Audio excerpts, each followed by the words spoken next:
आम आदमी पार्टी दिल्ली नगर निगम चुनाव में एक ऐतिहासिक जीत की ओर बढ़ रही है।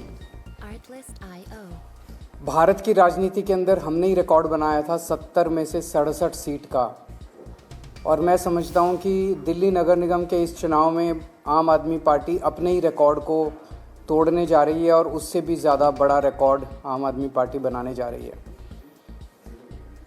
ऐसे मौके पे मैं आज एक घोषणा करना चाहता हूं कि आम आदमी एक गारंटी देना चाहता हूं एक तरह से दिल्ली के लोगों को कि आम आदमी पार्टी एमसीडी में सरकार बनाने के बाद एक स्कीम लॉन्च करेगी जिसका नाम होगा जनता चलाएगी एमसीडी। अक्सर हमने देखा है कि छोटे छोटे कामों के लिए जनता को नेताओं के चक्कर काटने पड़ते हैं। अब जनता निर्णय लेगी और सरकार काम करेगी। एक तरह से जितनी आरडब्ल्यूएज हैं, आरडब्ल्यूएज वो बॉडी होती है जो जनता के सबसे करीब होती है। आरडब्ल्यूएज को मिनी पार्षद का स्टेटस दिया जाएगा। अपने इलाके की, जैसे पार्षद एक वार्ड का बॉस होता है, वार्ड का नेता होता है, अपनी आरडब्ल्यूए के इलाके का, जो आरडब्ल्यूए का इलाका है उसका नेता आरडब्ल्यूए को माना जाएगा। आरडब्ल्यूए को मिनी पार्षद का स्टेटस दिया जाएगा। किसी भी वहाँ पे रहने वाले जनता को किसी को भी काम कराना है, उसको फिर किसी नेता के चक्कर नहीं काटने। वो अपने आरडब्ल्यूए के दफ्तर जाए, बताए मेरी ये नाली ख़राब है, मेरा ये गली ख़राब है, मेरा ये ख़राब है, पानी बिजली जो भी समस्याएं हैं, और वो आरडब्ल्यूए के पास ताकत होगी वो सारे काम करवाने की जो कि जनता आके सीधे उनको बोलेगी। तो लोगों को अपने छोटे छोटे कामों के लिए नेताओं के चक्कर काटने की ज़रूरत नहीं पड़ेगी। आरडब्ल्यूएस को अपना दफ्तर चलाने के लिए और लोगों के सारे छोटे छोटे काम कराने के लिए फंड्स उपलब्ध कराए जाएंगे। तो एक तरह से रियल मायने में आरडब्ल्यूएस का सशक्तिकरण किया जाएगा एमसीडी के अंदर सरकार बनने के बाद। इसका मकसद है कि जनता को दिल्ली का मालिक बनाना, जनता को असली नेता बनाना, दिल्ली के हर नागरिक को दिल्ली का मुख्यमंत्री बनाया जाएगा। सीधे सत्ता दिल्ली के लोगों के हाथ में दी जाएगी और जनता जो है अपनी आरडब्ल्यूएस के ज़रिए अपने सारे काम करा सकती है। मेरी दिल्ली की सारी आरडब्ल्यूएस से अब विनती है, आप सब लोग अपने अपने इलाके के अंदर छोटे छोटे नेता हैं, आप सब लोग अपने अपने इलाके के अंदर सम्मानित लोग हैं। मैं सारी आरडब्ल्यूएस से निवेदन करता हूं कि 3-4 दिन रहेगा बस चुनाव के, आप सब लोग अपने अपने इलाके के अंदर, आप किसी भी पार्टी के हो, मेरे को पार्टीबाजी से कोई लेना देना नहीं है। आप आम आदमी पार्टी के हो, आप बीजेपी के हो, आप कांग्रेस के हो, अब आपको हम सशक्त करने जा रहे हैं। आरडब्ल्यूएस को हम सशक्त करने जा रहे हैं। रियल मायनों के अंदर हम आपको पॉलिटिकल पावर, फाइनेंशियल पावर देने जा रहे हैं। हर आरडब्ल्यूएस से, मेरी दिल्ली की हर आरडब्ल्यूएस से विनती है कि आप अपने अपने इलाके के अंदर डोर टू डोर जाइए, एक एक के घर जाइए और उनको कहिए कि आम आदमी पार्टी को वोट दें। अपने अपने व्हाट्सएप ग्रुप के अंदर, सबके आरडब्ल्यूएस के व्हाट्सएप ग्रुप होते हैं, व्हाट्सएप ग्रुप के अंदर आप सबको कहिए कि भाई आप जिस भी पार्टी को, कोई बात नहीं, इस बार सारे जने मिलके आम आदमी पार्टी को वोट दें। और आप ज़्यादा से ज़्यादा आम आदमी पार्टी को वोट दिलाने के लिए वो करें। सभी आरडब्ल्यूएस को मैं ये भी कहना चाहता हूँ कि आपके इलाके में मान लो दूसरी पार्टी का कोई पार्षद बन गया, फिर वो देख लो आपको काम नहीं करने देगा, किसी भी आरडब्ल्यू को काम नहीं करने देगा, और आपको हम जो सत्ता देना चाहेंगे उसके अंदर वो अड़चन अड़ाएगा। तो आप सब लोग मिलके इस बार इंश्योर कीजिए कि 250 की 250 सीटें जो हैं आम आदमी पार्टी की आनी चाहिए ताकि हम आपको सशक्त कर सकें। आपके कोई प्रश्न है तो आप। सर, पहला सवाल ये कि आप इनको ताकत देने की बात कर रहे हैं, तो इनकी जवाबदेही क्या होगी? पार्षद को तो आप चुनाव में हरा सकते हैं, इनका अगर ये काम नहीं करेंगे, इस तरह से आप इसका संवैधानिक पहलू, इसका सारा एक ट्रांसपेरेंट तरीका बनाया जाएगा। ऑनलाइन भी करेंगे इसको। जैसे मान लीजिए जनता आई उनके पास, एक तरह से उनको अपना ऑफिस चलाने के लिए भी अगर हम पैसे देंगे तो सिस्टम भी बनाएंगे ऑनलाइन। जितनी प्रॉब्लम्स आ रही हैं, जितनी ग्रीवांसेस आ रही हैं, लोगों की जितनी डिमांड्स आ रही हैं, वो ऑनलाइन पार्षद भी देख सकता है, एमएलए भी देख सकता है, सरकार भी देख सकती है कितनी समस्याएं सॉल्व हो रही हैं, कितनी समस्याएं सॉल्व नहीं हो रही हैं। तो वो उस तरह की अकाउंटेबिलिटी रहेगी।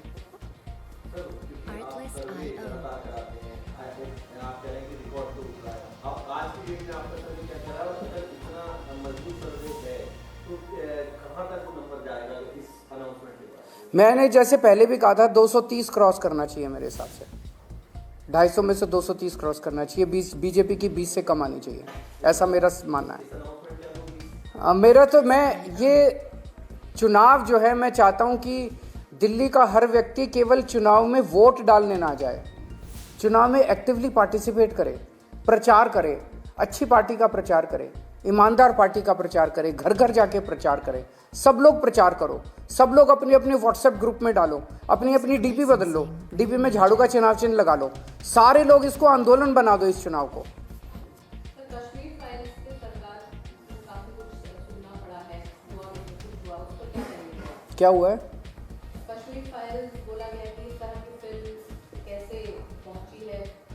मेरे को आइडिया नहीं क्या हुआ। हरियाणा में आपने खाता खोल दिया है, हरियाणा में आप दूसरे नंबर पर आ गए, तो पहली बार ही चुनाव लड़ा था। अब असेंबली चुनाव में पहले नंबर पे आएंगे, जनता की पहली पसंद बनेंगे। कूड़े के पहाड़ का नहीं मुद्दा बना के चले हैं, बीजेपी के बड़े बड़े मुद्दे क्या है कि ये हर जगह होता है, हर शहर में होता है, इस तरह से और लंदन में कूड़े का पहाड़ कहाँ है मुझे एड्रेस बता दें। टोक्यो में कूड़े का पहाड़ कहाँ है मुझे एड्रेस बता दें। वो छोड़ो, इंदौर में कूड़े का पहाड़ कहाँ है मेरे को एड्रेस बता दें। 5 साल पहले ये इसी बात पे चुनाव लड़े थे कि कूड़े के पहाड़ हटा देंगे। अब 5 साल में इनसे कूड़े का पहाड़ नहीं हटा तो अब कह रहे नहीं कूड़े का पहाड़ तो हम हटा ही नहीं सकते। खबर आई है कि लॉ डिपार्टमेंट ने जो लॉयर्स की पेमेंट थी वो रोक दी है, तो उसको क्या कहेंगे, प्रिंसिपल साहब की पेमेंट और बाकी जो लॉयर्स हायर किए दिल्ली गवर्नमेंट। ये तो गलत बात है, लॉयर्स की पेमेंट तो नहीं रोकनी चाहिए, वकीलों की पेमेंट क्यों रोक रहे हैं लोग? तो ऐसे नहीं रोक सकते, ऐसे नहीं रोकना चाहिए। हर चीज़ में अड़चन अड़ाना, हर चीज़ में अड़चन अड़ाना। पहले योगा क्लासेस रोक दी, फिर पोल्यूशन के खिलाफ काम कर रहे थे वो रोक दिए, अब आप बता रहे हैं कि लॉयर्स की पेमेंट रोक दी। काम रोकने वालों को जनता पसंद नहीं करती, काम करने वालों को जनता पसंद करती है। एलजी साहब ने जितने 6 महीने में काम रोके हैं वो अब देख लेंगे एमसीडी के नतीजों में क्या हाल होता है इन लोगों का। अगर ऐसे ही काम रोकते रहे तो वो 7 सीटें भी बम्पर मार्जिन से जीतेंगे अगले साल, देख लेना।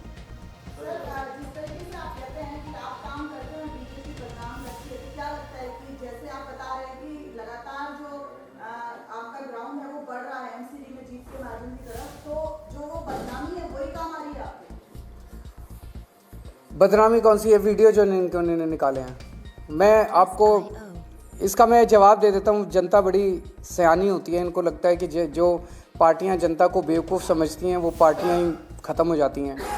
आज मेरे पास एक व्हाट्सएप मैसेज आया, उस आदमी ने इस पूरे प्रकरण को बड़े अच्छे तरीके से समझा दिया। कहते हैं जी दुनिया की जो सबसे बड़ी पार्टी है उसकी दुकान दिल्ली वालों ने बंद कर दी, उनका माल बिकना दिल्ली में बंद हो गया। तो उस पार्टी ने एक वीडियो बनाने की कंपनी शुरू करी है आजकल। जब माल बिक नहीं रहा था, पुराना माल बिक नहीं रहा था, तो वीडियो बनाने की कंपनी शुरू की। डेली एक नई पिक्चर रिलीज़ करते हैं, वो एक नया वीडियो रिलीज़ करते हैं। जैसे बॉलीवुड में एक नई पिक्चर हर शुक्रवार को आती है, हर शुक्रवार को एक नई पिक्चर रिलीज़ होती है, ये भी एक नया वीडियो रिलीज़ करते हैं। बॉलीवुड की पिक्चरें सिनेमा थिएटर में रिलीज़ होती हैं, इनकी पिक्चरें रोज़ न्यूज़ चैनल पर रिलीज़ होती हैं। लेकिन पिक्चरें इतनी घटिया और इतनी बोरिंग है कि सुबह 9 बजे रिलीज़ होती है, बस पहले 9 से 12 का शो चलता है, 12 बजे सारे न्यूज़ चैनलों पे ख़त्म हो जाती है। उसके बाद कोई चलाता ही नहीं इनकी पिक्चरों को।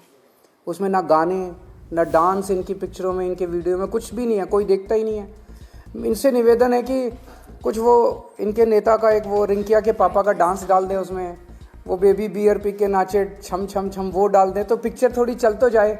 और पिछले 4-5 दिन से तो पिक्चरें आ ही नहीं रही, पता नहीं क्या हो गया, इनके वीडियो ही कोई नहीं आए 4-5 दिन से, तो फेल हो चुके हैं, इनकी वीडियो की कंपनी भी फेल हो चुकी है।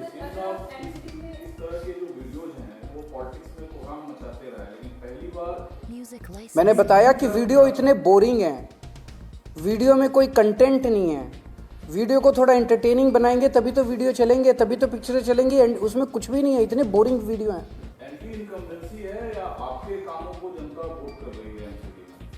जनता पॉजिटिव राजनीति चाहती है, जनता गाली गलौज नहीं चाहती। आज इनके 7 मुख्यमंत्री इन्होंने ला रखे हैं दिल्ली में, 7 मुख्यमंत्री, 7 प्रदेशों के मुख्यमंत्री, 1 उप मुख्यमंत्री केशव प्रसाद मौर्य और 17 कैबिनेट मिनिस्टर इनके दिल्ली में उतरे हुए हैं।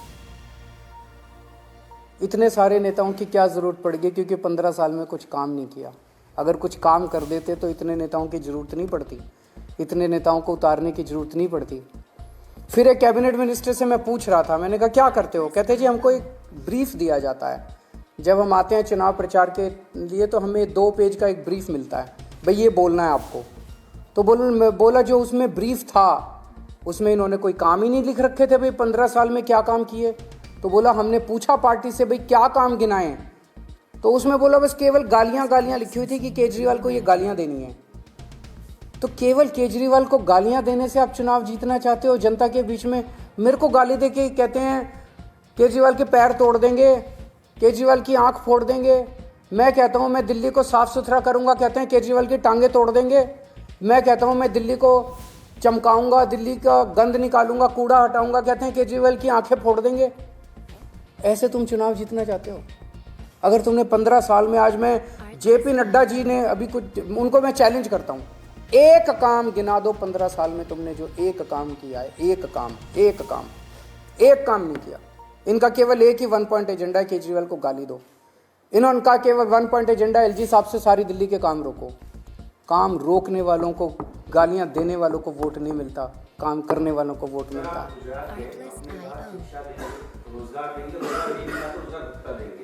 बीजेपी का भी आया संकल्प पत्र, उसमें कहा गया है कि एंटी सेल बनाएंगे।